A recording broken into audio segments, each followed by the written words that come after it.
Me llamo Ricardo Campos Ayala. Tengo 43 años y durante 9 años fui piloto y sicario de los Zetas. Hoy, desde esta celda de máxima seguridad en Florence, Colorado, donde cumplo una condena de 35 años sin posibilidad de libertad condicional, he decidido contar la verdad sobre lo que realmente hacíamos.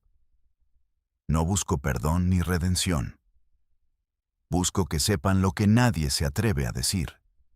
Busco que entiendan cómo funciona realmente la maquinaria del narco en México. No la versión romantizada de las series, sino la realidad cruda y podrida que viví desde adentro. Todo lo que creen saber sobre los Zetas es mentira. Miguel Treviño Morales, el famoso Z40, nunca fue el verdadero cerebro de la organización. Era solo el carnicero, el hombre que ponían al frente para sembrar el terror mientras otros tomaban las decisiones reales. Treviño era la cara violenta, el monstruo que ejecutaba, descuartizaba, torturaba. Pero detrás de él había mentes más frías, más calculadoras, más peligrosas. Yo volé cientos de kilómetros transportando droga, armas y dinero. Pero mi trabajo más oscuro fue otro. Volar cadáveres de traidores para tirarlos en territorio enemigo como advertencia. Esa era mi especialidad. Esa era la razón por la que seguía vivo cuando otros caían como moscas. Me convertí en el mensajero de la muerte, en el piloto que llevaba el terror desde el cielo. Ustedes se preguntarán cómo un tipo común de Monterrey terminó haciendo esto. Cómo un muchacho que soñaba con ser piloto comercial acabó tirando cuerpos mutilados desde aviones. No nací criminal. No crecí en la pobreza extrema. No vengo de familia de narcos. Nací en una familia obrera de la colonia Independencia, una zona popular, pero decente de Monterrey.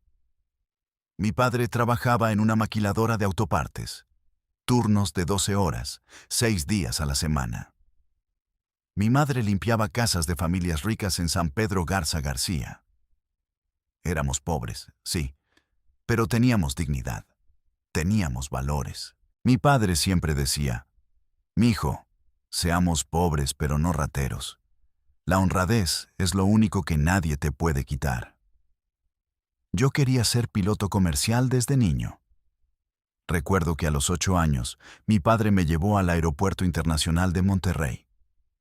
Vimos despegar un Boeing 737 de Aeroméxico. El rugido de los motores, la elegancia de esa máquina levantándose hacia el cielo, me cambió la vida. Desde ese día solo pensaba en volar. Juntaba revistas de aviación, armaba modelos de aviones de papel y cartón, estudiaba todo sobre aeronáutica. Mis padres no tenían dinero para pagarme estudios de aviación comercial. Esas escuelas costaban cientos de miles de pesos, pero trabajé duro. Terminé la preparatoria con buenas calificaciones. Conseguí una beca parcial en una escuela técnica de aviación en Apodaca. Trabajaba de día en una gasolinera, estudiaba de noche. Dormía 4 horas. No tenía vida social. Solo trabajo y estudio. A los 22 años conseguí mi licencia de piloto privado. Fue el día más feliz de mi vida. Mi padre lloró de orgullo. Mi madre hizo una fiesta pequeña en casa. Invitó a todos los vecinos. Soñaba con volar para Aeroméxico o Volaris. Mandé decenas de solicitudes, todas rechazadas. Las aerolíneas querían pilotos con conexiones, con dinero, con apellidos. No querían muchachos pobres de la Independencia, aunque tuvieran buena licencia y ganas. Trabajé como piloto de fumigación en campos agrícolas de Tamaulipas. Ganaba 3,000 pesos por semana. Daba paseos turísticos los fines de semana en Monterrey. 500 pesos por vuelo de 20 minutos. Apenas me alcanzaba para ayudar a mis padres y pagar la renta de un cuarto diminuto que compartía con 2 compañeros. Pero yo seguía soñando. Seguía creyendo que algún día llegaría mi oportunidad. Hasta que la vida me enseñó que en México las oportunidades no llegan solas. Hay que pagarlas, y a veces el precio es tu alma. Todo cambió en marzo de 2005. Mi hermana menor, Daniela, tenía 16 años. Era buena estudiante, alegre, llena de vida. Empezó a sentirse cansada todo el tiempo. Perdió peso. Le salían moretones sin razón. Mi madre la llevó al doctor del Seguro Social. Hicieron análisis. El diagnóstico fue devastador. Leucemia mieloide aguda. Cáncer de sangre, agresivo, mortal si no se trata inmediatamente. El doctor del Seguro Público dijo que podían darle quimioterapia básica, pero que sus probabilidades de sobrevivir eran bajas, tal vez 30%. Dijo que necesitaba tratamiento especializado en hospital privado, medicamentos importados que el seguro no cubría. Hablamos con oncólogos privados. Todos dijeron lo mismo. Tratamiento completo costaría entre 800,000 y 1,000,000 de pesos. Mi familia no tenía ni 80,000. Mis padres vendieron todo lo que tenían. Un carro viejo, muebles, joyas baratas de mi madre. Juntaron 120,000 pesos. No alcanzaba ni para el primer ciclo de quimioterapia. Intenté conseguir préstamos. Todos me rechazaron. No tenía propiedades. No tenía aval. No tenía historial crediticio sólido. Busqué fundaciones de apoyo. Las listas de espera eran de meses, años. Daniela no tenía meses. Los doctores dijeron que sin tratamiento adecuado le quedaban tal vez 6 meses de vida. Cada noche la veía deteriorarse. Perdía más peso. Se le caía el cabello. Vomitaba sangre. Lloraba de dolor. Mis padres envejecieron 10 años en 2 meses. Mi madre dejó de comer para ahorrar dinero. Mi padre trabajaba doble turno hasta desmayarse. Yo volaba todo lo que podía, pero no alcanzaba. Nada alcanzaba. Fue en ese momento de desesperación total cuando apareció el flaco. Yo estaba en el aeropuerto de Apodaca, haciendo mantenimiento a un Cessna 172 que usaba para paseos turísticos. El flaco llegó caminando tranquilo, pantalones vaqueros, camisa blanca perfectamente planchada, botas picudas de piel exótica, sombrero tejano. Parecía ranchero próspero. Me saludó como si me conociera de años. «Oye, Ricardo, me dijeron que eres buen piloto», dijo con acento norteño marcado. «Necesito a alguien confiable para trabajos especiales. Vuelos nocturnos, paquetes discretos, buena paga». Yo sabía exactamente qué significaba. No era tonto. En Nuevo León, en 2005, todo el mundo sabía quiénes controlaban los aeropuertos pequeños y las pistas clandestinas.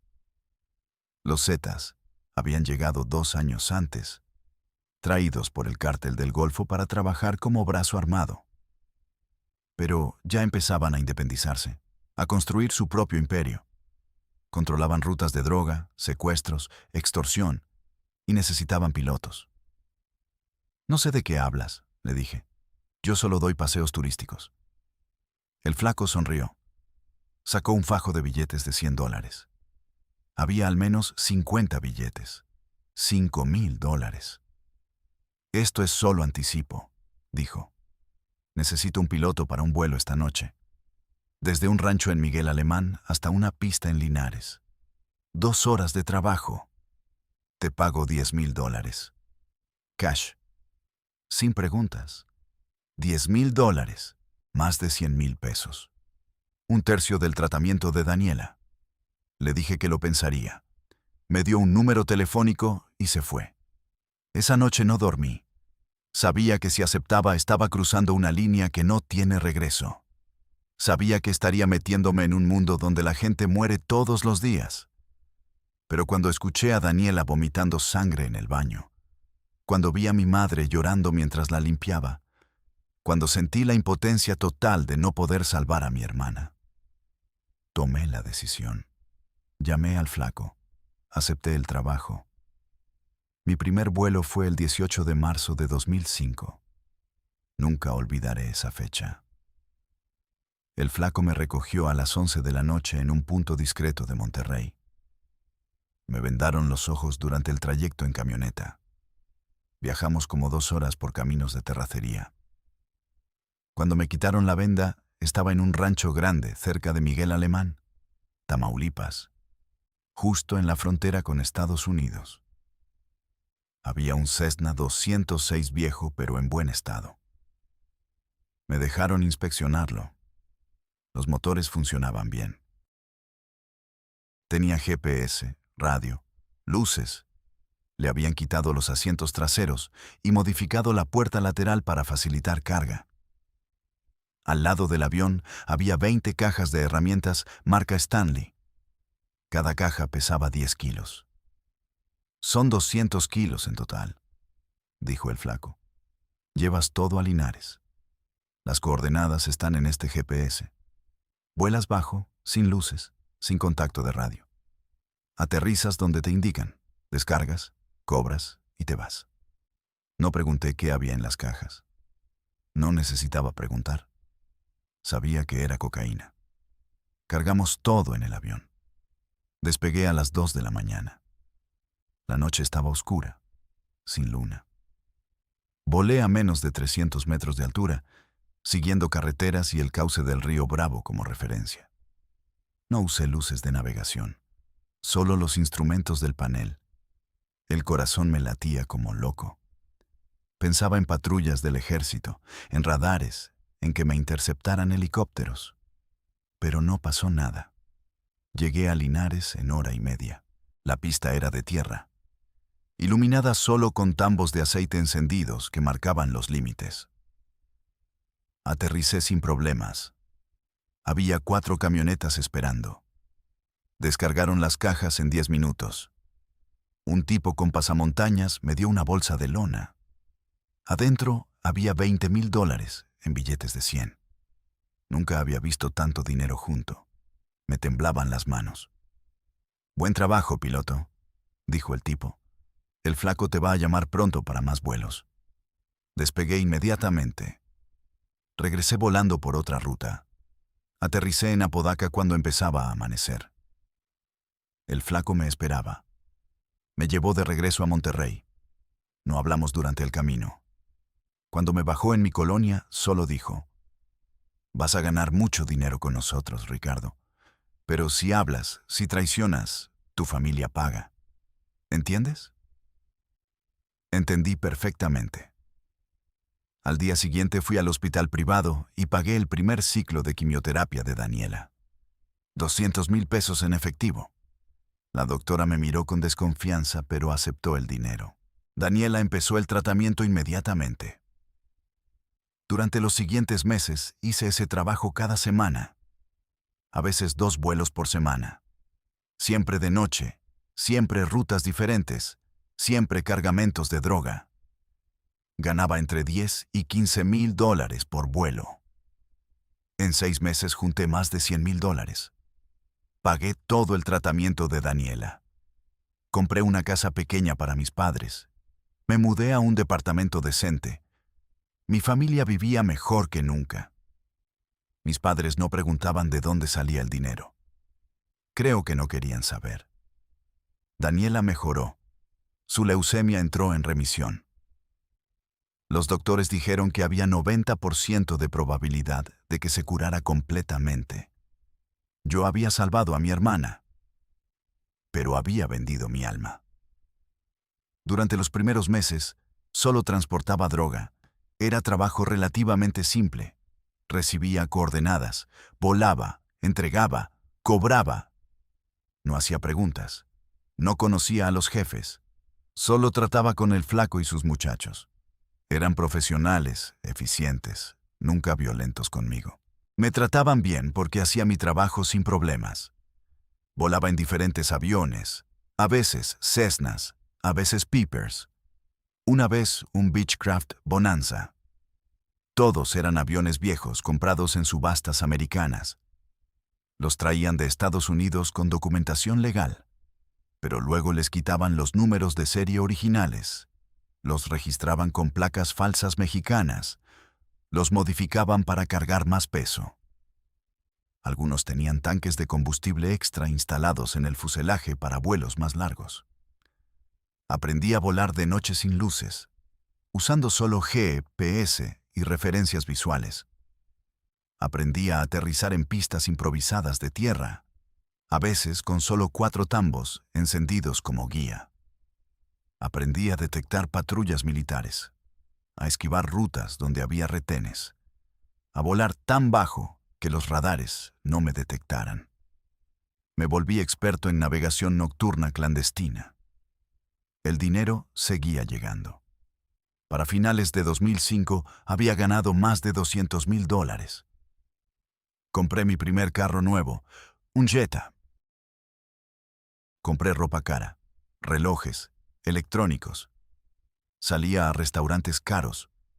Conocí a Sandra, una muchacha que trabajaba en un banco. Nos hicimos novios.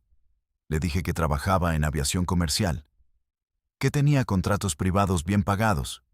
Ella me creyó. Nos casamos en 2006. Fue una boda bonita, con 200 invitados, en un salón elegante. Mi familia estaba feliz. Yo también estaba feliz, pero siempre con miedo en el fondo. Miedo de que todo se derrumbara. Pero en el narco nada permanece simple.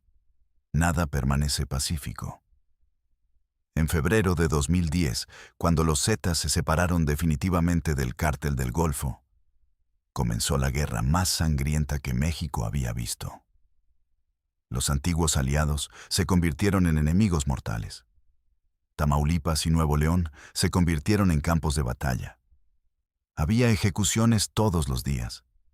Cuerpos colgados en puentes, cabezas en hieleras, mantas con amenazas. El terror era total. Y los Zetas necesitaban más que transporte de droga.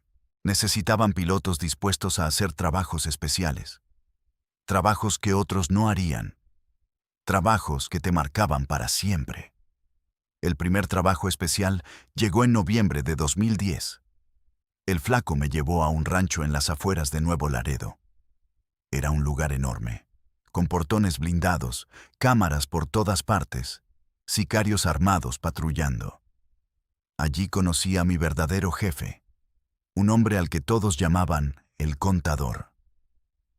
El Contador no era ninguno de los Zetas famosos que salen en las noticias. No era Treviño, ni Lascano, ni ninguno de los comandantes conocidos. Era un hombre delgado, de unos 50 años, con lentes de pasta, bigote fino, cabello peinado con gomina. Vestía traje gris, camisa blanca, corbata discreta. Parecía contador de verdad, o abogado, o ejecutivo de banco. Hablaba bajito, nunca gritaba, nunca usaba malas palabras. Pero cuando hablaba, todos callaban, todos obedecían, incluido el mismo Z40. El contador me hizo sentar en una oficina elegante dentro de una casa del rancho. Había escritorio de madera, computadoras, archiveros, mapas en las paredes. Parecía oficina de empresa legal. Me ofreció café. Hablamos de aviación por varios minutos. Sabía mucho. Me preguntó por modelos de aviones, capacidades de carga, alcance de vuelo, consumo de combustible. Era experto en logística. Luego fue directo al punto. Ricardo, has hecho excelente trabajo estos años. Eres confiable, discreto, profesional. Por eso te elegí para algo más importante, algo que requiere temple especial. Me llevó a un cobertizo grande en la parte trasera del rancho. Adentro había 4 cuerpos envueltos en plástico negro grueso, amarrados con cinta canela industrial. El olor era terrible, a pesar del plástico y del químico que usaban para retrasar la descomposición.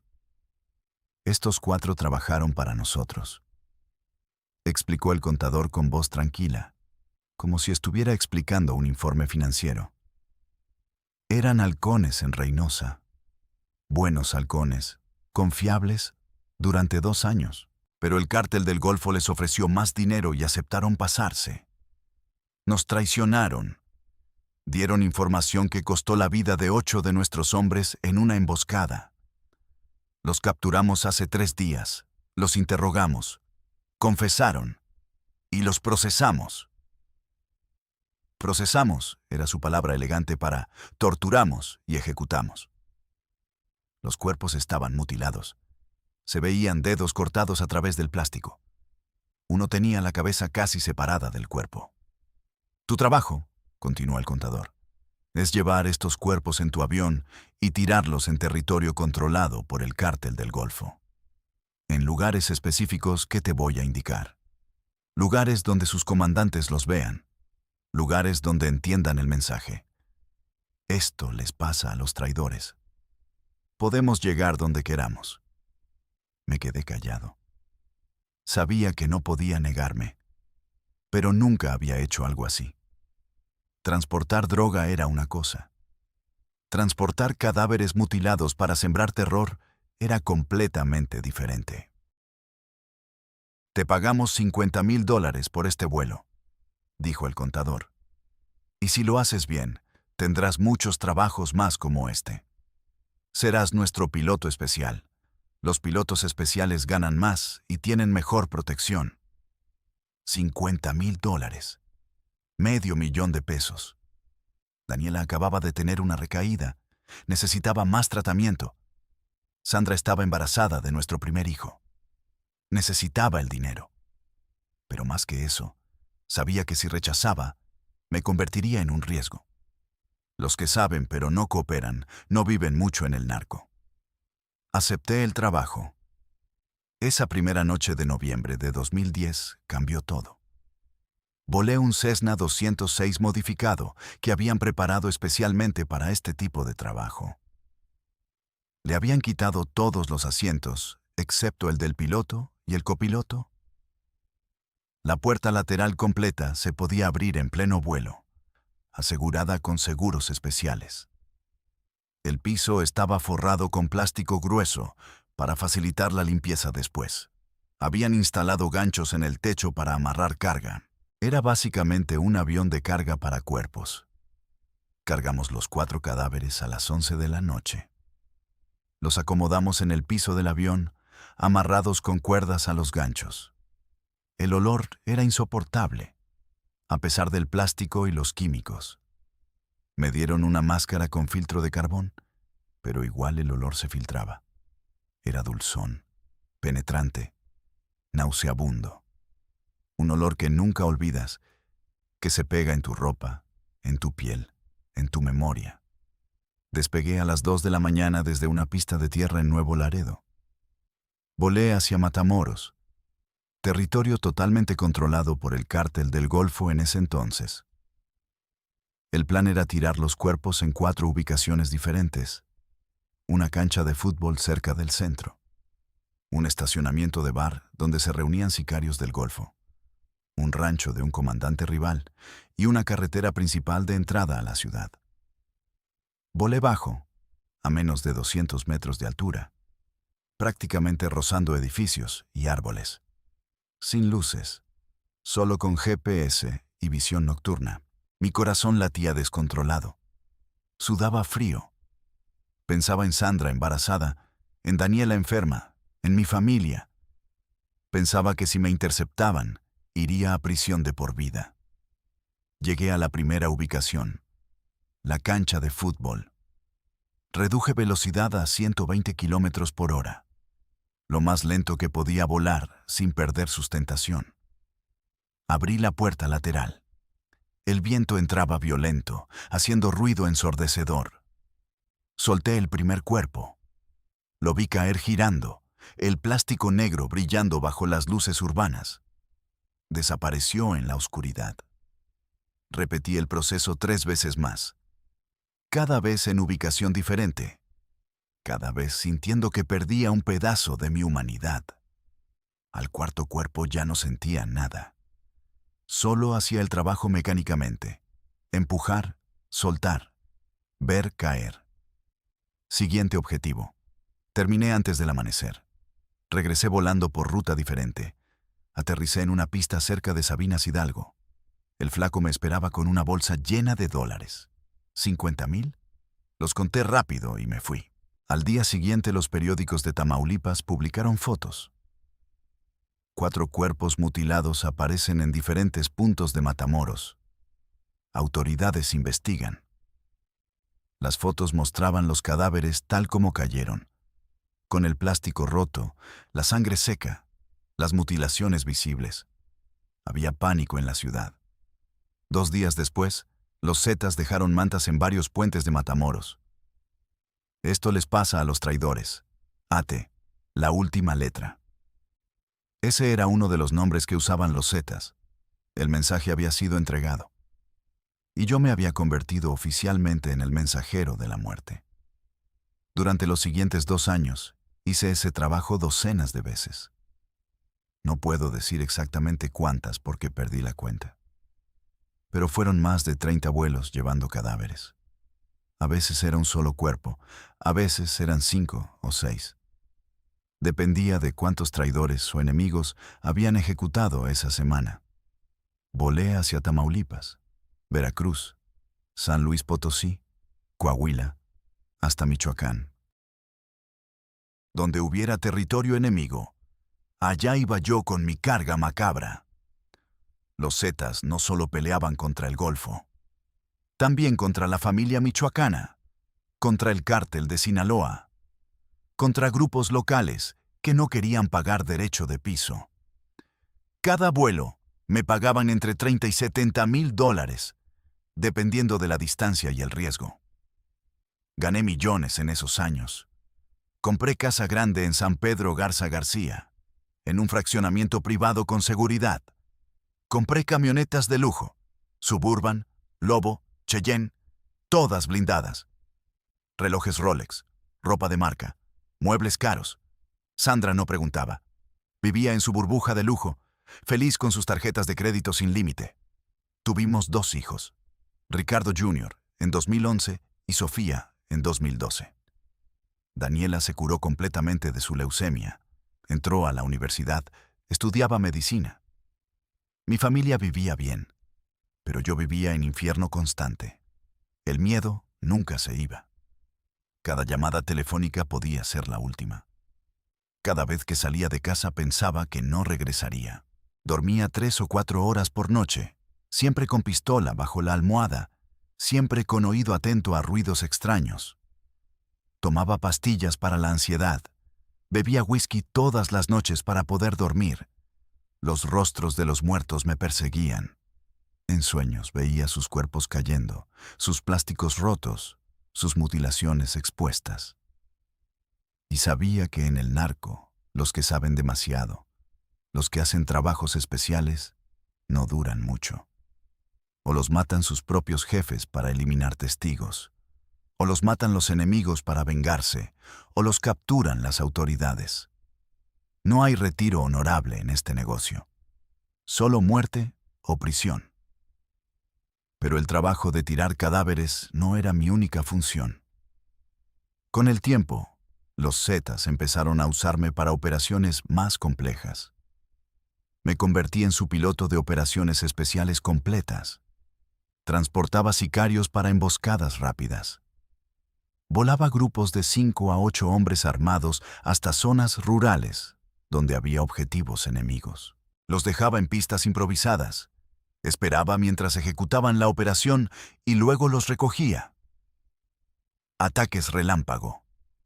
Llegaban, mataban a quien tuvieran que matar, desaparecían en el aire antes de que llegara la policía o el ejército. Recuerdo una operación en Poza Rica, Veracruz, en enero de 2012. Me ordenaron llevar a un grupo de 7 sicarios comandados por un tipo apodado El Chuy. Era un hombre bajo, fornido, cara de pocos amigos, cicatrices en los brazos. Había sido militar antes de unirse a los Zetas. Sabía pelear. Había matado a docenas. Aterrizamos en un rancho abandonado cerca de Poza Rica a las 3 de la mañana. Ellos salieron, armados con AK-47, AR-15, granadas. Yo me quedé en el avión, esperando, fumando cigarrillos, con el motor apagado para no hacer ruido. A las 4:30 escuché disparos lejanos. Ráfagas largas, explosiones, gritos. La operación duró como 40 minutos. Regresaron corriendo, cubiertos de sangre. algunos heridos levemente. Traían arrastrando 2 cuerpos que querían llevar de regreso como prueba de que habían cumplido la misión. Los cargamos rápido. Despegamos en menos de 5 minutos. Durante el vuelo de regreso, el Chuy me contó riendo lo que habían hecho. El objetivo era un comandante del cártel de Jalisco Nueva Generación que estaba expandiéndose en Veracruz.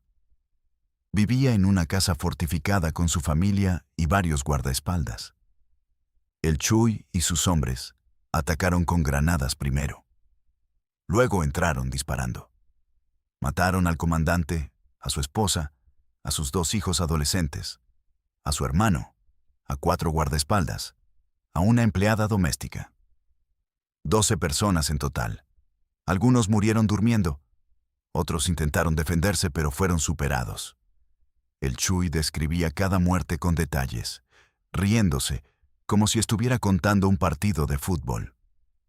Yo solo asentía, volando, tratando de no vomitar. Los 2 cuerpos que llevaban atrás goteaban sangre que manchaba el piso del avión. El olor a pólvora, sangre y muerte llenaba la cabina. Aterrizamos en Nuevo Laredo al amanecer. El contador me esperaba. Inspeccionó los cuerpos, verificó que fueran los correctos, ordenó que los decapitaran para mandar las cabezas como mensaje. Me pagó $60,000 por ese vuelo. Me fui a casa. Me bañé durante 1 hora tratando de quitarme el olor. Pero era imposible. El olor estaba dentro de mí. En esos años también transporté armas. Rifles de asalto, lanzacohetes, granadas, municiones por millares. Las compraban en Estados Unidos. Las pasaban por la frontera escondidas en camiones. Y yo las distribuía por avión a diferentes células de los Zetas en todo el noreste de México. Un solo vuelo podía llevar 50 rifles AR-15, 20,000 cartuchos, 100 granadas. Armamento suficiente para equipar un pelotón. También transporté dinero. Billetes de dólares y pesos, millones, en maletas y mochilas. Dinero de droga vendida en Estados Unidos que regresaba a México para lavarse. Volaba a ciudades donde los Zetas tenían negocios legales. Gasolineras, constructoras, ranchos, casinos clandestinos. Dejaba el dinero. Recogía más mercancía. Regresaba. Era lavandería aérea. Pero lo que más recuerdo, lo que más me persigue, fue un trabajo especial en marzo de 2012. Ese trabajo me reveló hasta dónde era capaz de llegar los Zetas para sembrar terror. Y me reveló hasta dónde había caído yo. Los Zetas estaban en guerra total contra el cártel de Sinaloa por el control de varias plazas en Durango y Coahuila. Era guerra sangrienta. Mataban sicarios enemigos todos los días. Pero no era suficiente. El cártel de Sinaloa seguía avanzando, seguía comprando policías, seguía ganando territorio. El contador decidió que necesitaban hacer algo más extremo, algo que causara terror masivo y obligara a Sinaloa a negociar. Me llamó a una reunión en un rancho cerca de Sabinas, Coahuila. Cuando llegué, había 12 cuerpos en el suelo del cobertizo. Pero estos cuerpos eran diferentes. No eran sicarios, eran civiles. Familias, dijo el contador simplemente. Esposas, hermanos, padres, hijos de gente que trabaja para Sinaloa en Nuevo León. Los recogimos en operación coordinada hace 2 días. Los interrogamos para confirmar conexiones. Luego los procesamos. Me enfermé cuando vi los cuerpos de cerca. Había mujeres, había 2 muchachos que no pasaban de 18 años. Había un hombre mayor de al menos 60 años. Todos torturados brutalmente. Dedos cortados, quemaduras, mutilaciones. Algunos todavía tenían expresiones de terror congeladas en sus rostros. Tu trabajo, continuó el contador, es llevar todos estos cuerpos a Durango, territorio de Sinaloa. Los vas a tirar juntos en un lugar visible, cerca de una carretera importante. Vamos a dejar una manta con mensaje claro. Esto les pasa a las familias de los que trabajan para el enemigo. Retírense o sus familias pagan. Sentí náuseas. Esto cruzaba todas las líneas. En el narco hay códigos, aunque sean códigos podridos. No matas familias inocentes, no matas niños, no matas mujeres que no están en el negocio. Pero los Zetas no respetaban códigos. Para ellos, el terror total era estrategia de guerra. Intenté negarme. Esto es diferente, le dije a el contador. Son civiles. Esto va a traer mucho calor, mucha presión del gobierno. El contador me miró fríamente. Ricardo, aquí no hay civiles ni inocentes. Todos los que rodean a nuestros enemigos son objetivos legítimos. Familias que disfrutan del dinero sucio también pagan las consecuencias. Esto es guerra total. O estás con nosotros o estás contra nosotros. Me ofreció $200,000 por ese vuelo. Pero no era realmente oferta. Era orden disfrazada. Si me negaba, me convertía en riesgo. Y los riesgos se eliminan. Acepté. Ese fue el momento en que perdí cualquier rastro de humanidad que me quedara. Cargamos los 12 cuerpos esa misma noche. Los metimos en el Cessna 206. Estaban tan apretados que tuve que apilarlos. El peso total era casi 700 kilos. El avión apenas podía despegar con esa carga, pero despegó. Volé hacia Durango, hacia el corazón de territorio enemigo. 3 horas de vuelo, volando bajo, evitando radares. Localicé el objetivo. Un tramo recto de la autopista Durango-Mazatlán, una carretera muy transitada. Era las 4 de la mañana. No había tráfico. Bajé a menos de 100 metros de altura. Reduje velocidad al mínimo. 2 sicarios volaban conmigo esa noche para ayudar a tirar los cuerpos rápido. Abrimos la puerta trasera. El viento entraba furioso. Empujamos los 12 cuerpos en menos de 3 minutos. Caían como muñecos rotos, golpeaban el asfalto.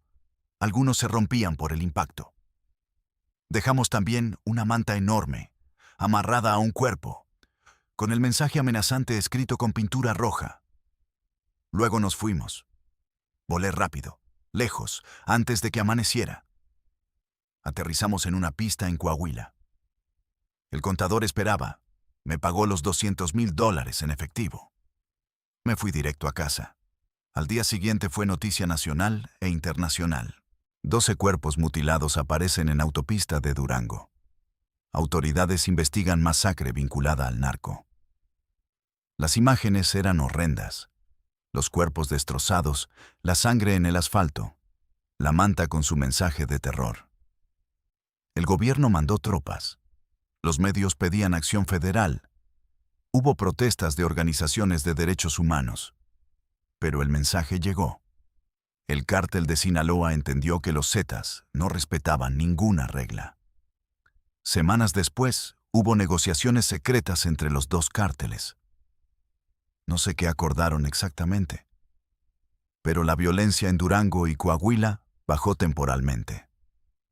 Habían llegado a algún tipo de tregua o división de territorio. El terror había funcionado como estrategia. Y yo había sido el instrumento de ese terror. Cobré $200,000. Dinero más sucio que nunca había tocado. Dinero manchado con sangre de inocentes. Dinero que me persigue hasta hoy. Con ese dinero compré un departamento en Cancún, pensando que tal vez algún día podría huir allá, esconderme, empezar de nuevo. Pero era fantasía. En el narco no hay nuevo comienzo. Solo hay final violento. Después de esa operación, algo cambió en mí. Ya no podía dormir sin alcohol y pastillas.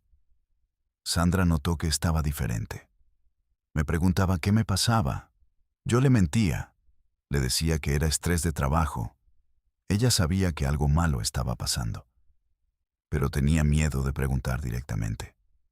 Mis hijos me veían poco. Cuando estaba en casa, estaba ausente mentalmente. Ricardo Jr. me decía, «Papá», y yo apenas reaccionaba. Sofía lloraba y yo no la consolaba. Era fantasma viviendo en mi propia casa, y empecé a pensar seriamente en salir. Había ahorrado casi $2 millones en cuentas bancarias de Estados Unidos y Panamá, abiertas con nombres falsos. Tenía propiedades en México y departamentos en Cancún y Playa del Carmen. Podía desaparecer, llevarme a mi familia, vivir con identidades falsas en algún país de Centroamérica o Sudamérica. Costa Rica, Panamá, Colombia, Ecuador. Lugares donde $2 millones duraban décadas si vivías moderadamente. Pero salir del narco no es como renunciar a trabajo normal. No hay carta de renuncia, no hay liquidación ni finiquito. Sales muerto o preso. Y si intentas desaparecer sin permiso, no solo te matan a ti. Matan a tu familia completa para dar ejemplo a otros que piensen en traicionar. Intenté alejarme gradualmente durante 2012. Empecé a rechazar trabajos, inventando excusas. Decía que el avión tenía problemas mecánicos que tomaban semanas reparar. Decía que estaba enfermo, que tenía problemas familiares. El flaco me advirtió varias veces. Me decía que el contador estaba notando mi ausencia, que estaba haciendo preguntas incómodas. En febrero de 2013, me citaron en un rancho que no conocía, cerca de Sabinas Hidalgo. Sabía que era trampa. Sabía que probablemente iban a matarme. Pero si no iba, vendrían por mí y por mi familia. Decidí ir, pero preparado. Llevaba pistola 9 milímetros escondida en la cintura, cuchillo en la bota, y había dejado carta con abogado diciendo dónde estaba y con quién.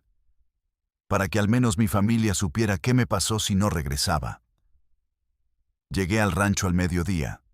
Era lugar remoto, sin vecinos cerca. Había solo una casa vieja y varios cobertizos. Cuando entré, solo estaba el contador y 4 sicarios armados. Me sentaron en silla de plástico bajo árbol grande en el patio. El contador habló calmado, casi paternal. Ricardo, has hecho buen trabajo durante muchos años. Te respeto. Eres profesional. Pero últimamente te veo desconcentrado, ausente. Me preocupa tu compromiso con la organización. Le dije que estaba cansado, que necesitaba descanso, pero que seguía leal. Me miró directo a los ojos, evaluando si le mentía. Dime la verdad, Ricardo. ¿Quieres salir? ¿Quieres retirarte de este negocio? Era momento de verdad. Podía seguir mintiendo y tal vez vivir algunas semanas más. O podía ser honesto y tal vez, solo tal vez, encontrar salida negociada. Decidí ser honesto. Sí, le dije. Quiero salir. Estoy cansado. He ganado suficiente dinero para mi familia. Quiero irme lejos, vivir tranquilo, no volver nunca. Prometo silencio absoluto. Nunca hablaré con nadie sobre nada. Desapareceré como si nunca hubiera existido. El contador escuchó en silencio. Luego sonrió, pero no era sonrisa amigable. Era sonrisa de tiburón. Aprecio tu honestidad, Ricardo. Realmente la aprecio. Pero tenemos un problema. Tú conoces demasiado. Conoces rutas, conoces nombres, conoces caras, conoces operaciones. Eres testigo viviente de cientos de crímenes. Si te vas libre, eres bomba de tiempo. Hoy prometes silencio. Pero mañana, si te capturan por algo, podrías hablar. O si tienes problemas de dinero, podrías vender información. O simplemente tu conciencia podría molestarte y podrías buscar perdón confesando. No puedo tomar ese riesgo. Mi corazón se aceleró. Sabía que venía la sentencia. Te ofrezco 2 opciones, continuó el contador. Primera, sigues trabajando con nosotros. Te subimos el salario, te damos mejor protección, te asignamos trabajos menos riesgosos. Transportas solo droga y dinero, no más cuerpos.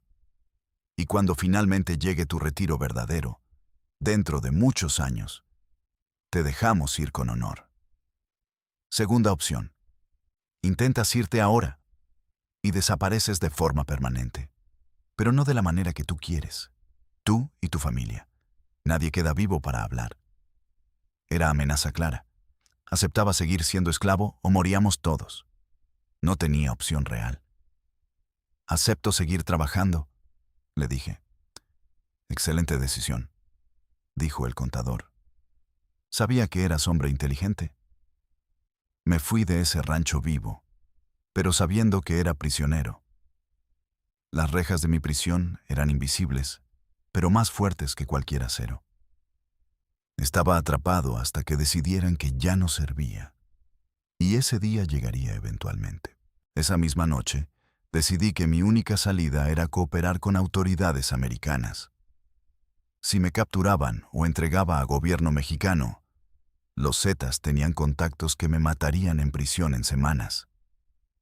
Pero si cooperaba con DEA o FBI americano, me protegerían mientras testificara.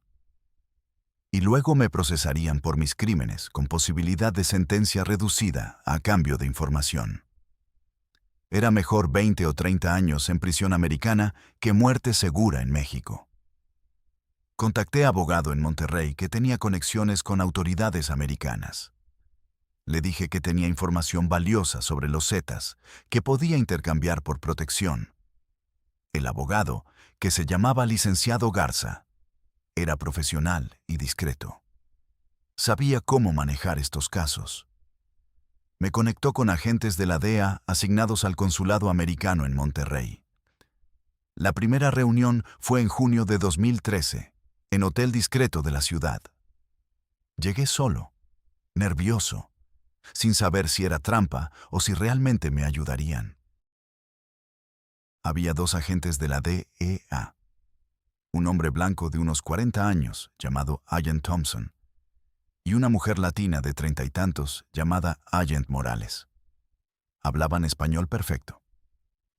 Les conté quién era, qué hacía para los Zetas, cuántos años llevaba, qué sabía. Les di nombres, rutas, operaciones. Les hablé de El Contador, el verdadero jefe fantasma que nadie conocía. Les expliqué la estructura real de la organización, no la que aparecía en periódicos. Les mostré fotos en mi teléfono, grabaciones de conversaciones, documentos que había guardado durante años como seguro de vida. Los agentes estaban impresionados. Agent Thompson dijo, «Esta información es oro puro. Podemos destruir células completas de los Zetas con lo que sabes.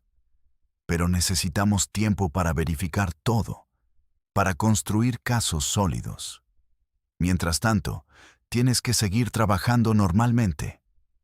No pueden sospechar que cooperas».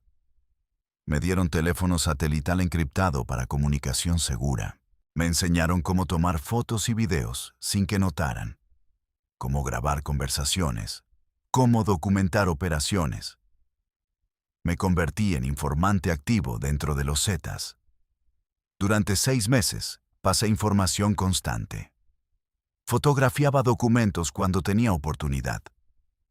Grababa conversaciones en reuniones usando grabadora diminuta escondida en cinturón. Tomaba fotos de personas, vehículos, ubicaciones. Reportaba rutas de tráfico, fechas de operaciones, nombres de contactos políticos corruptos. Todo. Era trabajo peligrosísimo. Si los Zetas descubrían que cooperaba con americanos, mi muerte sería peor que cualquier cosa que hubiera visto. Me torturarían durante días, me descuartizarían vivo, mandarían pedazos de mi cuerpo a diferentes ciudades como advertencia. Y harían lo mismo con Sandra, con mis hijos, con mis padres, con Daniela. Exterminarían mi línea familiar completa. Pero no tenía salida. Ya había cruzado punto de no retorno cuando contacté a la DEA. Solo podía seguir adelante y esperar que el plan funcionara. En diciembre de 2013, todo se derrumbó más rápido de lo esperado.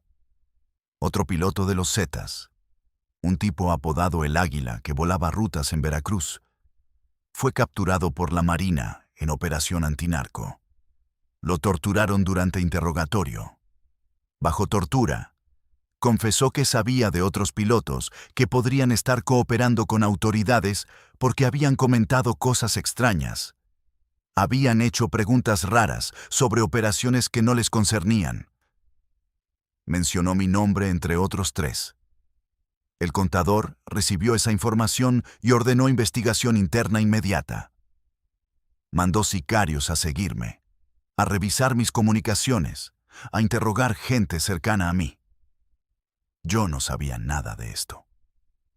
Seguía trabajando normalmente, pasando información a la DEA, creyendo que estaba seguro. El 18 de diciembre de 2013, el contador me mandó llamar urgente a rancho en General Treviño. El mensaje decía que había trabajo importante, bien pagado, que necesitaba piloto inmediatamente. Algo en el tono del mensaje me alertó. Sonaba demasiado urgente, demasiado vago. Contacté inmediatamente a Agent Thompson por teléfono satelital. Le expliqué la situación. Me dijo que no fuera, que probablemente era trampa, que ya casi tenían todo listo para sacarme del país, pero necesitaban 2 semanas más para coordinar con autoridades mexicanas y preparar operación de rescate para mi familia. Pero los Zetas se movieron más rápido de lo que la DEA anticipó. Esa misma noche, mientras yo estaba decidiendo qué hacer, un comando de sicarios llegó a mi casa en San Pedro. Yo no estaba. Había salido a reunirme con el licenciado Garza para discutir el plan de rescate. Pero Sandra estaba con los niños. Los sicarios entraron violentamente, rompieron puertas, aterrorizaron a mis hijos. Se llevaron a Sandra, a Ricardo Jr., que tenía apenas 2 años, y a Sofía, que tenía 1 año. Los subieron a camionetas y desaparecieron. Dejaron mensaje en la casa: entrégate o tu familia muere lentamente. Me enteré 1 hora después cuando regresé y encontré la casa destrozada. Vecinos asustados me contaron que habían visto hombres armados llevándose a mi familia. Entré en pánico total. Llamé al flaco exigiendo saber dónde estaban. El flaco me dijo fríamente: el contador quiere verte. Ven solo, desarmado, al Hotel Fiesta Inn en Monterrey, habitación 304. Tienes hasta medianoche. Si no llegas, tu esposa y tus hijos pagan. Era trampa obvia. Iban a ejecutarme, pero tenía que ir porque eran mi familia. Llamé a Agent Thompson desesperado. Le expliqué todo. Me dijo que no fuera, que era suicidio, que la DEA rescataría a mi familia. Pero yo sabía que no había tiempo. Los Zetas matarían a Sandra y los niños en horas si no me presentaba. Decidí ir. Pero la DEA, sin que yo supiera, ya había montado operación de emergencia. Agent Thompson contactó a policías federales mexicanos de confianza. Coordinaron con fuerzas especiales americanas que operaban en la frontera y prepararon emboscada en el hotel. Llegué al Fiesta Inn a las 11 de la noche. Hotel normal en Avenida Transitada de Monterrey. Subí a habitación 304 solo, desarmado como me ordenaron, esperando morir. Cuando abrí la puerta, no estaban sicarios de los Zetas. Estaban Agent Thompson, Agent Morales y 6 policías federales mexicanos fuertemente armados. «Estás bajo arresto, Ricardo», dijo Agent Thompson, «y estás bajo protección. No vas a morir hoy». Me esposaron, me leyeron derechos, me sacaron del hotel por escaleras de emergencia. Afuera había operativo enorme. Helicópteros, camionetas blindadas, docenas de policías. Me subieron a vehículo blindado y me llevaron directo al Aeropuerto Internacional de Monterrey. Me metieron en jet privado de la DEA. Mientras tanto, otros equipos rescataban a mi familia. Los Zetas los tenían en casa de seguridad en Cadereyta. La DEA y federales mexicanos atacaron esa casa simultáneamente a mi captura. Hubo tiroteo intenso. Murieron 4 sicarios, capturaron a otros 7. Rescataron a Sandra y los niños. Estaban aterrorizados, golpeados, pero vivos. Los subieron a otro avión y los sacaron de México hacia Estados Unidos. Todo el operativo duró menos de 4 horas. A la medianoche del 18 de diciembre de 2013, mi familia y yo estábamos en suelo americano, en base militar en Texas, bajo protección completa de autoridades americanas. Los Zetas intentaron vengarse. Mandaron sicarios a matar a mis padres, pero la Policía Federal los había puesto en protección preventiva. Mataron a mi hermano Daniela 2 semanas después en Monterrey. La emboscaron saliendo de la universidad. Le dispararon 14 veces. Murió instantáneamente. Esa muerte me destrozó más que cualquier otra cosa. Daniela, la hermana que había salvado con dinero del narco, murió por culpa de mis decisiones. Su sangre está en mis manos tanto como la de todos los que maté. Desde enero de 2014 estoy en Estados Unidos. Primero en programa de protección de testigos, en ubicaciones secretas que cambiaban cada mes. Luego, cuando decidí cooperar completamente, me procesaron por mis propios crímenes. Los cargos eran extensos: conspiración para tráfico de drogas, conspiración para cometer asesinato, transporte ilegal de restos humanos, lavado de dinero, entrada ilegal a Estados Unidos con identidad falsa. El fiscal federal me ofreció trato: testificar completamente contra los Zetas, proporcionar toda información y evidencia, declarar en todos los juicios necesarios, y a cambio, recibiría sentencia de 35 años en prisión federal, con posibilidad de reducción adicional por cooperación extraordinaria. Acepté el trato. Me declaré culpable de todos los cargos. No tenía defensa. Había hecho todo lo que me acusaban y más.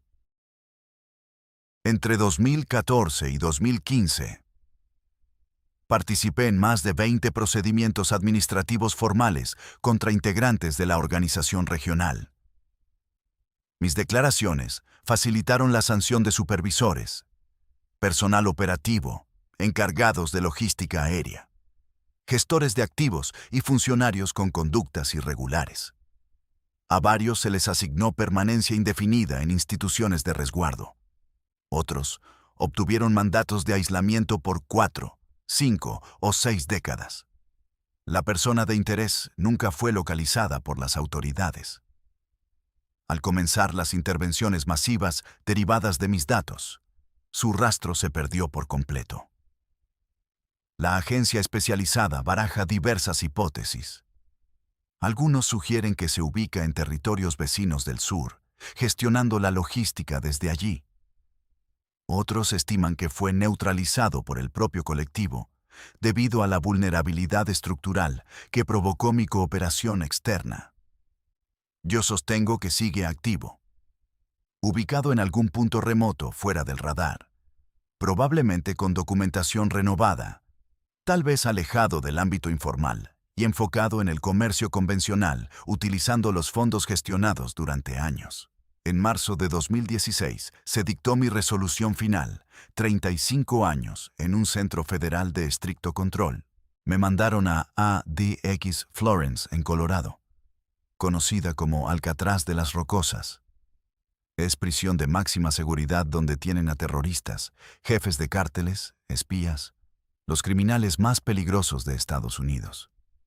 Aquí están el Chapo Guzmán, Zetas capturados, miembros de Al-Qaeda, asesinos seriales. Mi rutina es simple y brutal. Paso 23 horas al día en celda de concreto de 3 metros por 2. La celda tiene cama fija de concreto, escritorio fijo de concreto, lavabo de acero inoxidable, inodoro de acero inoxidable. Ventana pequeña que no muestra nada excepto cielo. No veo árboles, no veo montañas, no veo otros presos. Solo veo concreto y cielo. 1 hora al día me sacan a patio de ejercicio. Es cuadrado pequeño de concreto rodeado de muros de 6 metros de altura. Puedo caminar en círculos, hacer ejercicios básicos, ver pedazo de cielo, Y entonces luego regreso a la celda, como solo en mi celda.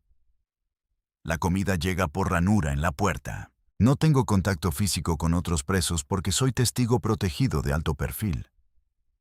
Los Zetas tienen miembros hasta en prisiones americanas. Si me juntan con población general, no duro una semana.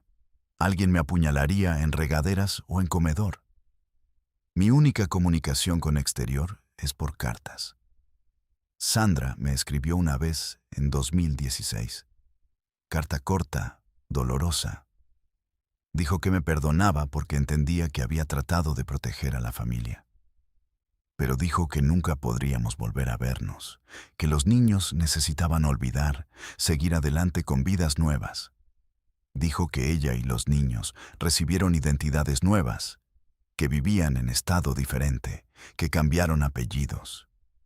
Me deseó paz y se despidió. Nunca volví a saber de ellos. No sé dónde están. No sé si Ricardo Jr. y Sofía recuerdan a su padre. Probablemente les dijeron que morí, que fui malo, que no deben pensar en mí. Es mejor así. No merecen cargar con mi legado de sangre. Mis padres murieron en 2018, con 2 meses de diferencia. Mi madre de cáncer. Mi padre de infarto. Vivieron sus últimos años con identidades falsas en Ciudad Americana que nunca me dijeron. Murieron sin verme, sin poder despedirse. Esa es otra culpa que cargo. Aquí en Florence paso los días leyendo libros que pido a biblioteca de prisión. Leo historia, biografías, filosofía. Leo la Biblia aunque no soy religioso. Busco respuestas a preguntas que no tienen respuestas. ¿Cómo llegué aquí? ¿En qué momento dejé de ser humano? ¿Hay perdón para lo que hice? No hay respuestas. Solo hay silencio. El silencio de esta celda. El silencio de los muertos que nunca hablarán. El silencio de la conciencia que nunca descansa. Tengo pesadillas casi todas las noches. Veo rostros de los muertos cayendo desde mi avión. Veo las mujeres y los muchachos que tiré en Durango. Veo a Daniela siendo acribillada. Veo a mis hijos llorando mientras sicarios los secuestran. Me despierto gritando. Los guardias vienen a revisar que no me esté lastimando. Luego vuelvo a dormir. Y las pesadillas regresan. Los psicólogos de la prisión dicen que tengo trastorno de estrés postraumático severo, depresión crónica, ansiedad generalizada. Me ofrecen medicamentos, los tomo, no ayudan mucho. El problema no es químico, es moral, es espiritual. Es el peso de cientos de vidas destruidas por mis acciones. Saldré libre en 2051, cuando tenga 78 años. Si es que vivo tanto. Las posibilidades son bajas. Prisión te envejece rápido. La falta de sol, la falta de ejercicio adecuado, el estrés constante, todo cobra factura. Muchos presos aquí mueren décadas antes de cumplir sus sentencias. Pero honestamente, no quiero salir. ¿Salir a qué? No tengo familia, no tengo amigos, no tengo identidad. Soy fantasma. Ricardo Campos Ayala murió en diciembre de 2013. El que está aquí es solo cáscara, esperando que el tiempo pase hasta que la muerte lo libere. Desde esta celda de máxima seguridad, desde este lugar donde el tiempo no existe y cada día es idéntico al anterior. Les digo la verdad que nadie más dirá. El narco no te hace poderoso, te hace esclavo. Esclavo del miedo, esclavo de la violencia, esclavo de gente que te ve como herramienta descartable. Yo fui piloto, volé libre por los cielos de México. Pero nunca fui realmente libre. Era prisionero desde el día que acepté ese primer vuelo en 2005. Las rejas de esta celda son solo la manifestación física de las cadenas que llevaba desde entonces. El dinero que gané se evaporó. Las autoridades americanas confiscaron todas mis cuentas bancarias. Los $2 millones que había ahorrado fueron decomisados como producto de actividad criminal. Las propiedades en México fueron incautadas por gobierno mexicano. la casa de San Pedro, las camionetas, el departamento en Cancún, todo perdido. No me quedó nada excepto la ropa que traía puesta el día que me capturaron. Sandra y los niños recibieron algo de dinero del programa de protección de testigos para establecerse con identidades nuevas. Pero no sé cuánto. Espero que sea suficiente para que vivan dignamente. Espero que Ricardo Jr. y Sofía puedan estudiar, tener carreras normales, familias normales, vidas que no estén manchadas por lo que su padre hizo. A veces pienso en todos los muertos que transporté. Intento contarlos, pero pierdo la cuenta. ¿Fueron 100? ¿200? ¿Más?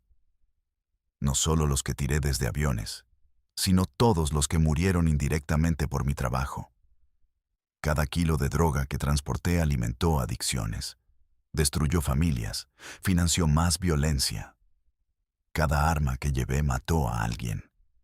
Cada sicario que transporté ejecutó a víctimas inocentes. Cada dólar que moví lavó sangre. Soy responsable de montaña de muerte. No puedo calcular cuánta exactamente, pero sé que es enorme. Y esa montaña me aplasta cada día. El peso es insoportable, pero no puedo soltarlo porque es mío. Lo gané. Lo construí con mis propias manos. La gente pregunta, ¿cómo pudiste hacer eso? ¿Cómo pudiste tirar cuerpos de mujeres y niños desde aviones? ¿Cómo pudiste dormir después de eso? La respuesta es complicada. Al principio era necesidad. Necesitaba salvar a Daniela. Luego fue miedo. Miedo de que me mataran si me negaba. Luego fue codicia. Me acostumbré al dinero, al poder, al estilo de vida. Y finalmente fue entumecimiento. Me volví insensible. Dejé de ver a los muertos como personas. Eran solo carga, solo trabajo, solo obstáculos entre yo y mi pago. Esa es la verdad más oscura del narco. Te deshumaniza gradualmente. Empiezas cruzando línea pequeña, luego cruzas otra, y otra, y otra, hasta que estás tan lejos del lado humano que ni siquiera recuerdas cómo regresar. Te conviertes en máquina, en herramienta, en monstruo. Y cuando finalmente despiertas, cuando recuperas algo de conciencia, es demasiado tarde. Ya hiciste cosas imperdonables. Ya destruiste vidas que no pueden recuperarse. Ya manchaste tu alma de forma permanente. Algunos ex-narcos religiosos dicen que Dios perdona todo si te arrepientes sinceramente. Yo no creo eso. Algunas cosas están más allá del perdón. Algunas deudas no se pueden pagar. Solo se cargan hasta la tumba. Lo que sí creo es que puedo servir como advertencia. Mi historia puede salvar a alguien de cometer mis errores. Si aunque sea una persona lee esto y decide rechazar la tentación del narco, aunque sea más difícil, aunque pague menos, aunque parezca imposible sobrevivir honestamente, entonces vale la pena contarla. Porque la verdad es simple y brutal. En el narco todos pierden. Los que mueren jóvenes pierden la vida. Los que sobreviven pierden el alma. Los que escapan pierden su identidad y viven escondidos para siempre. Y los que creemos que ganamos, solo estamos retrasando el momento de la cuenta final. Mi cuenta llegó. Ahora pago. Y seguiré pagando hasta mi último día. Desde este pequeño cuadrado de concreto donde pasaré el resto de mi vida útil, puedo ver con claridad lo que no veía cuando volaba libre. La verdadera prisión no tiene barrotes. La verdadera prisión está en tu cabeza, en tu conciencia, en los fantasmas que cargas. Los fantasmas de todos los que maté directa o indirectamente me visitan constantemente. Sus rostros aparecen en sueños, sus voces susurran en el silencio de la celda. Sus presencias llenan cada rincón de mi existencia. No hay escape, no hay paz, no hay redención. Esta es mi vida ahora. Este es mi castigo. No solo 35 años de prisión física, sino vida entera de prisión mental. Tortura constante de memoria y conciencia. infierno personal del que no hay salida. Y la parte más dolorosa es saber que todo fue elección mía. Nadie me obligó a dar ese primer paso. Nadie me forzó a continuar cuando pude haberme detenido. Yo elegí el dinero sobre la moral. Elegí la supervivencia sobre la dignidad. Elegí el camino fácil que resultó ser el más difícil de todos. Si pudiera regresar a marzo de 2005, cuando el flaco me ofreció ese primer trabajo, ¿qué haría diferente? Quisiera decir que rechazaría la oferta, que buscaría otra forma de salvar a Daniela, que pediría prestado a más gente, que vendería todo, que rogaría en hospitales, que buscaría fundaciones con más persistencia. Pero honestamente, no sé si habría actuado diferente. El amor por mi hermana era real. La desesperación era real. La tentación del dinero fácil era real. Y creo que muchas personas en mi situación hubieran tomado la misma decisión. Pero esa es precisamente la trampa. El narco te atrapa cuando estás vulnerable, cuando estás desesperado, cuando no ves otras opciones. Te ofrece solución rápida a problemas complejos. Te promete riqueza, poder, respeto, y al principio cumple esas promesas. Pero el precio es altísimo. El precio es tu humanidad. El precio es tu libertad. El precio es tu alma. Y cuando finalmente quieres salir, ya es demasiado tarde. Ya estás atrapado. Ya perdiste demasiado. Ya no hay retorno. Para los jóvenes que están leyendo esto, para los que están considerando entrar al narco porque no ven futuro en camino legal, les digo con total sinceridad, corran. Corran lo más lejos que puedan de esa tentación. Trabajen en lo que sea, aunque paguen poco. Estudien, aunque sea difícil. Emigren legalmente si pueden. Pidan ayuda a organizaciones sociales.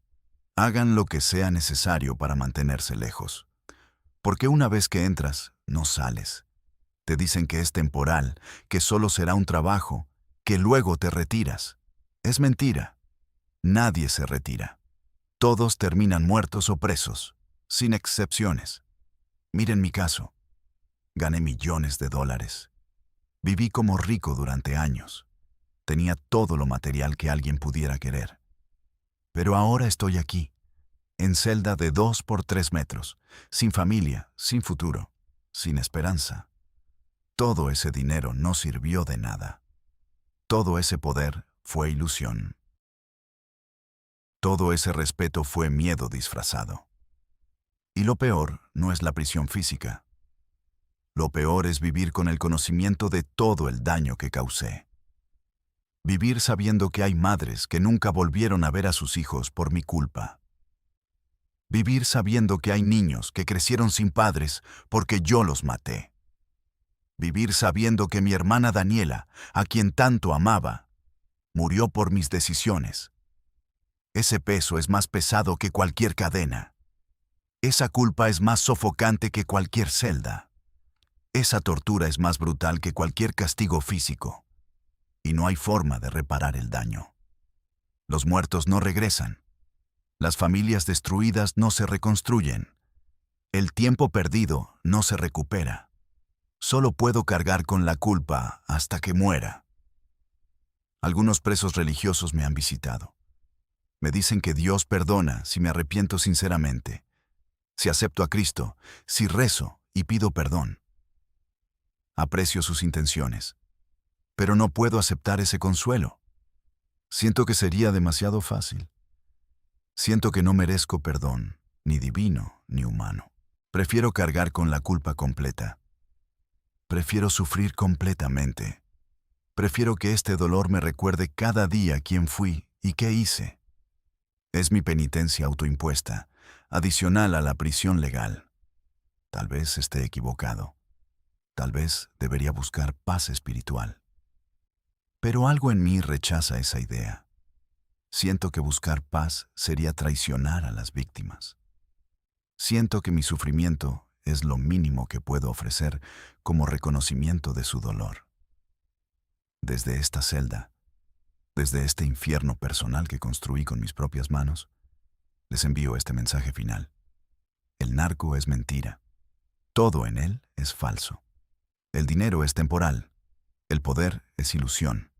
El respeto es miedo. La hermandad es traición esperando momento oportuno. La lealtad es conveniencia. Las promesas son engaños. Lo único real es la muerte. La muerte que das y la muerte que eventualmente recibes. Todo lo demás es teatro, humo, espejismo que se desvanece cuando llega tu hora. Y tu hora siempre llega. Tal vez en tiroteo con rivales. Tal vez en traición de tus propios compañeros. Tal vez en operativo policial. Tal vez en prisión como yo. Pero siempre llega. No hay excepciones. No hay finales felices. No hay retiros pacíficos con dinero en banco y familia feliz. Eso es fantasía que venden para reclutarte. La realidad es sangre, violencia, traición, muerte. Mi vida es ejemplo perfecto. Tuve todo lo que el narco promete. Dinero, lujo, poder, protección. Y ahora no tengo nada. Solo celda de concreto, recuerdos dolorosos, culpa insoportable. Si mi historia sirve para que aunque sea una persona rechace esta vida, valdrá la pena haberla contado. Si alguien lee estas palabras y decide buscar otro camino, aunque sea más difícil, entonces estas palabras tienen sentido. Que mi celda sea recordatorio, que mis errores sean lección, que mi sufrimiento sea advertencia.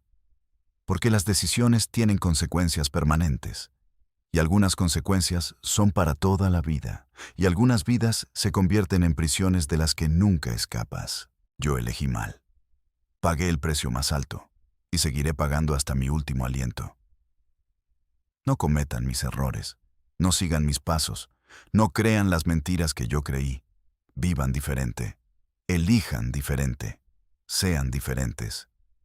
Porque al final, cuando estés solo en celda de concreto, sin familia, sin futuro, sin esperanza, lo único que tendrás será tu conciencia.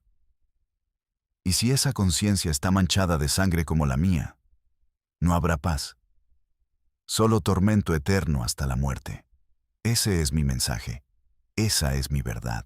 Esa es mi advertencia desde las profundidades del infierno que construí para mí mismo. Que sirva de algo.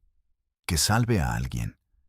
Que mi destrucción tenga al menos ese pequeño significado. Desde Florence, Colorado, desde el abismo, desde el final del camino que elegí, me despido. Soy Ricardo Campos Ayala. Fui piloto de los Zetas. Transporté muerte durante años y ahora pago con vida que ya no vale vivir. Que Dios tenga piedad de las víctimas que dejé atrás. Porque para mí no hay piedad, solo justicia. Y esa justicia es eterna.